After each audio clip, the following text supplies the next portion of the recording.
আলেমদেরকে যারা সবচাইতে বেশি কষ্ট দিয়েছে, এই মনিরুল, এই হারুন, আসাদুজ্জামান, আব্দুল মান্নান, আতিকুর রহমান, নাম ধরে বলছে এগুলো মানুষ নামে কলঙ্ক। এ মানুষ হয়ে মানুষকে এত কষ্ট দিতে পারে আমি না দেখলে বিশ্বাস করতাম না। 10টা দিন গেছে আমার 10 বছরের মতো, ঘুম তো নেই।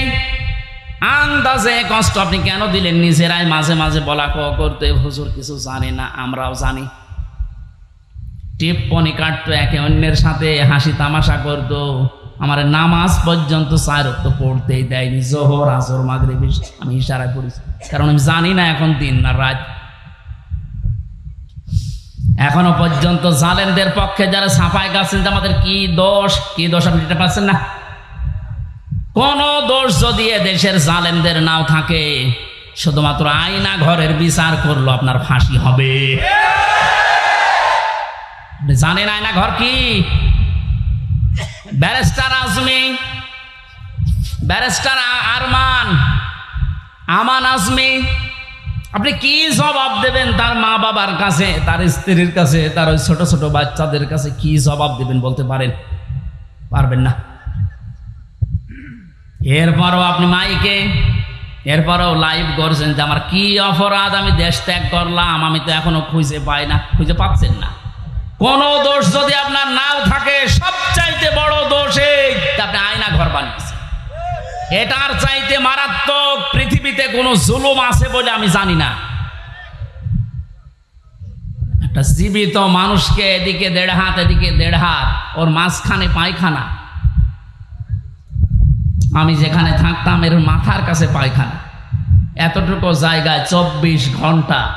আর খাবার যা দেয় মনে হচ্ছে 2-3 দিন আগের খাবার, পচা খাবার। খেলে খান, তাও এক বাটির ভেতরে 4-5টা তরকারি দিয়ে দেয়, আবার ডাল দিয়ে দেয়, খান, না খান না খান, আপনি মরে যান, ওদের কোনো অসুবিধা নেই।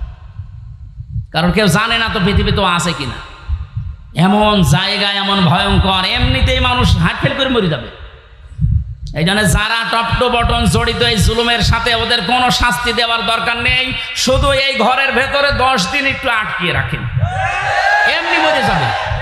আমাদের তাও সেনায় তো কোরআন ছিল, আমি কোরআন পড়তে পারতাম। ও শয়তানদের তো কোরআনও নেই, ও এমনি টেনশনে মরে যাবে। আর এখনো টের পাচ্ছেন না যে আমি কি করেছি, এত যে আমার উপর জনগণ এত খেপলো, আপনি টের পাচ্ছেন না। জালেমরা জাহান্নামে যাবে, তার 1 নাম্বার কারণ এরা আল্লাহর মামলার আসামি। এটা আমি বানালাম। সূরা শুরার 42 নাম্বার আয়াতে আল্লাহ জানিয়ে দিয়েছেন, ইন্নামাস সাবিলু আলাল্লাযিনা ইয়াজলিমুনান নাস। অবশ্যই আমি আল্লাহ মামলা দেব তাদের বিরুদ্ধে যারা মানুষ হয়ে মানুষের উপরে জুলুম করছে। সুতরাং এই 15-17 বছর যারা জুলুম করেছেন, আপনি হামজার মামলার আসামি না হলেও আপনি আল্লাহর মামলার আসামি। সাধারণ মানুষ মামলা দিয়েছে দরবেশ বাবার নামে, আনিসুল হকের নামে সাধারণ মানুষ মামলা দিয়েছে, এক গরিব মানুষ। তারপরেও ওই বাংলাদেশে হাজার হাজার লক্ষ উকিল থাকার পরেও এই লোকটার পক্ষে কোনো উকিল এখনো দাঁড়ায়নি। আর আপনি তো সাধারণ মানুষের মামলার আসামি না, আপনি সরাসরি আল্লাহর মামলার আসামি।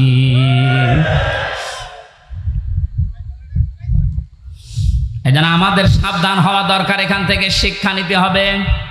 আমরা যেন আবার আল্লাহর মামলার আসামি হয়ে না যাই। এদের জন্য হেদায়েত কামনা করলেও হেদায়েত হবে না, কারণ কোরআন নিষেধ করেছে, আল্লাহু লা ইয়াহদিল কওমাজ জালিমিন। ইয়াহদি এটা মোজারে, বর্তমান ভবিষ্যৎ, প্রেজেন্ট ফিউচার। জালেমদেরকে আল্লাহ হেদায়েত দিচ্ছে না, দেবেও না। এখন যদি আল্লাহ জালেমদের হেদায়েত দেয় তাহলে কোরআন শরীফ মিথ্যা হয়ে যাবে না? এজন্য তোর কপাল খারাপ, এর সাথে যারা জড়িত ছিল তাদেরও কপাল খারাপ।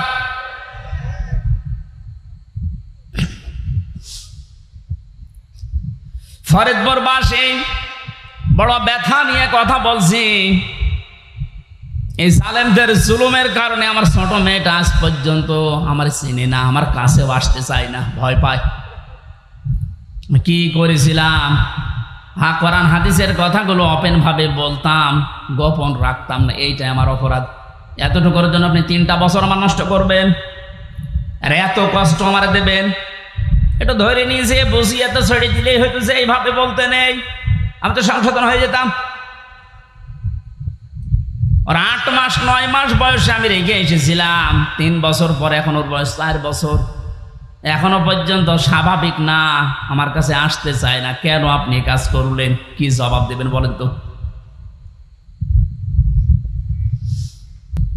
এই জন্যই মাওলানা মামুনুল হক কথাটা বারবার আমাকে শোনাতেন, জালেমদের বেঈমানদের কোনো জানাজা নেই, জানাজা মানে তাকে সাক্ষী দিয়ে আল্লাহর কাছে পৌঁছিয়ে দে যে ভালো ছিল, এ কথা বলা যাবে?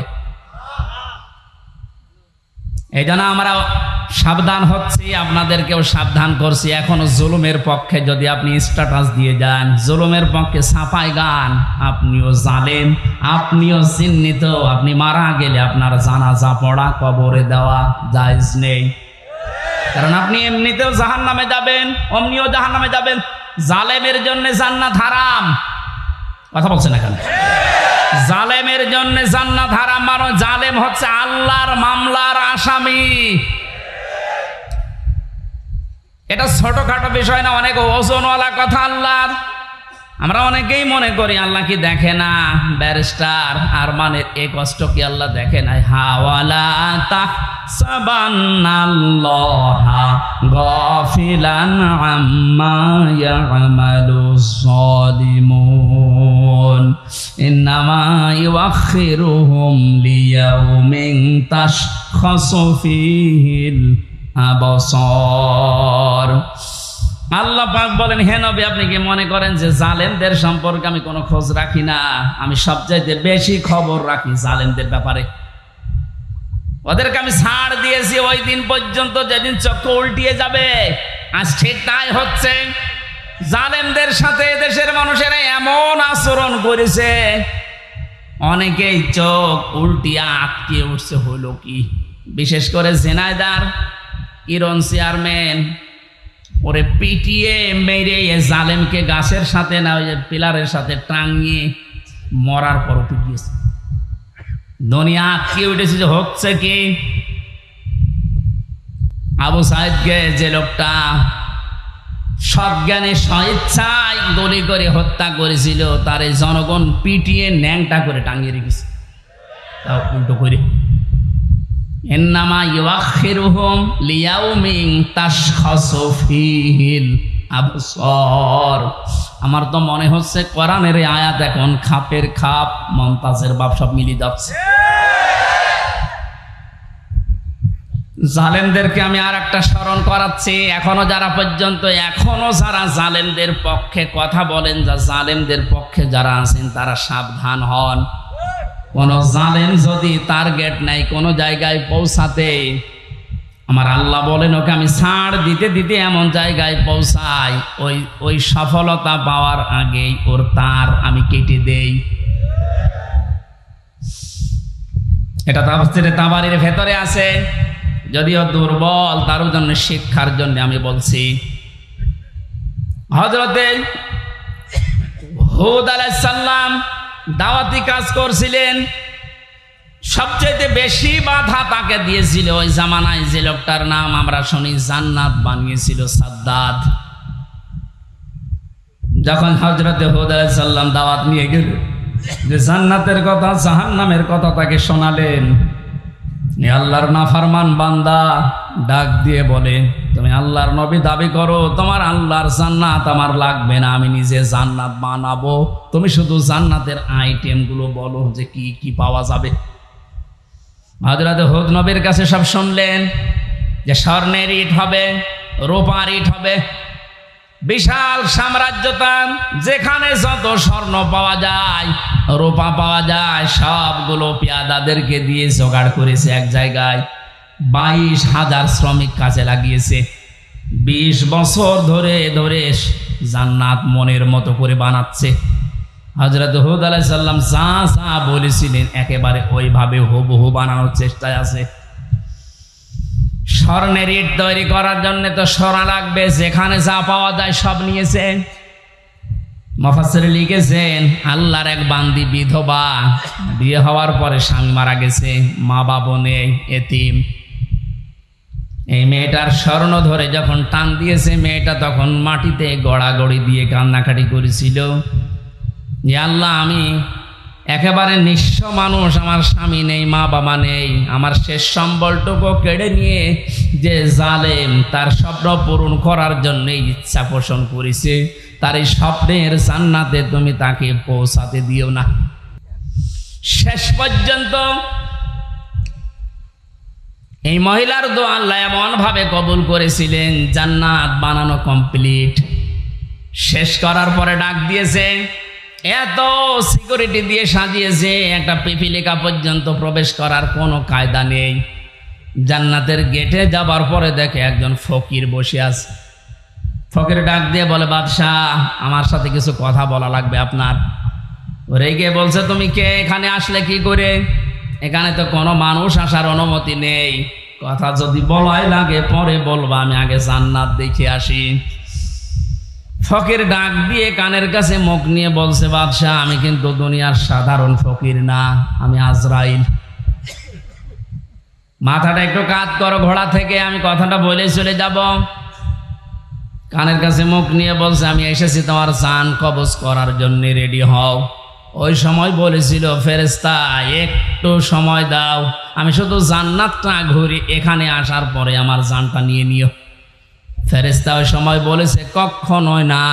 ইযা জাআ আজালুহুম লা ইস্তাখিরুনা সাআতাও ওয়া লা ইস্তাকদিমুন। আল্লাহ পাক বলেন, এই পৃথিবীতে যখন যার সময় এসে যাবে, 1 সেকেন্ড আগেও তার মরণ হবে না, 1 সেকেন্ড পরেও মরণ হবে না। নির্ধারিত সময় লোকটাকে আল্লাহ বিদায় দিয়ে দেবে। এরপরেও ঘোড়ার পা থেকে জান্নাত পর্যন্ত পৌঁছাতে ও সর্বাত্মক চেষ্টা চালিয়েছিল। আল্লাহর ফেরেশতা ঘোড়া থেকে পা জান্নাতের যে বানানো জান্নাত ওর চৌকাঠ পর্যন্ত স্পর্শ করার আগেই জান কবজ করে ফেলেছে। মুফাসসিরে আয়াতে আর তাফসীর করতে গিয়ে তিনি কয়েকটা কারণ দিয়েছেন কেন জান্নাতে প্রবেশ করতে পারলো না ওর বানানো। 1 নম্বরে আমি প্রায় এখানে 26টা কারণ পড়েছিলাম, সবগুলো আমার মনেও নেই, কয়েকটা বলছি। প্রথম নাম্বারে কারণ হচ্ছে ওই যে মজলুম মহিলা, যার শেষ সম্বলটুকু কেড়ে জালেম তার স্বপ্ন পূরণ করার জন্য চেষ্টা করেছিল, ওই মহিলার দোয়া আল্লাহ কবুল করে নিয়েছিলেন। রব্বুল আলামিন আমার শেষ সম্বলটুকু যে কেড়ে নিল, ওই জালেম যেন তার বানানো স্বপ্নে প্রবেশ করতে না পারে। আজও হাজার হাজার আবু সাইদ মুগ্ধ, আবু রায়হান সহ কত মানুষের মার বাবা রাতের বেলা চোখের পানি ছেড়ে দিয়ে দোয়া করেছে, আল্লাহ আমার বুকটা যে খালি করে দিল, তাকে তুমি জমিনে জায়গা দিও না। নবীজির কথা 100 ভাগ সত্য কিনা বলেন তো? উনি যে বলেছিলেন মজলুমের দোয়া আল্লাহ ফেরত দেয় না, আবু সাইদের মায়ের দোয়া আল্লাহ ফেরত দিয়েছে। বাংলার জমিনে আল্লাহ জায়গা দেয়নি, 1 ইঞ্চি জায়গা তার জন্য এখন আর বৈধ না।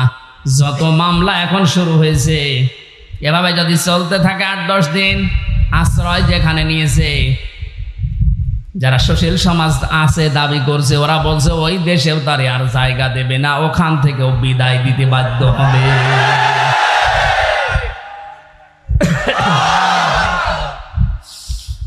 আমার ফরিদপুরবাসী জালেমদের জন্য সব জায়গা আল্লাহ অবৈধ ঘোষণা দিয়েছেন, জালেমদের কোনো জায়গা পৃথিবীতে নেই। কারণ সবচাইতে বেশি আল্লাহ খেয়াল করেন জালেমের জুলুমের দিকে। আল্লাহ এত বেশি রাগান্বিত হয়ে যায় জালেমের উপরে, না জানি ওকে 7 তবক আসমানের উপর থেকে ফেলে দিতে পারলে আল্লাহর ভালো লাগে। এই জন্য আমরা সাবধান হব, কোনো জালেমের জানাজা কবরে দেওয়া এটা মেকি, এটা ভুয়া হবে। ওদের জন্য জানাজাও জায়েজ নেই, কবরে দেওয়াও জায়েজ নেই। আল্লাহ আমাদেরকে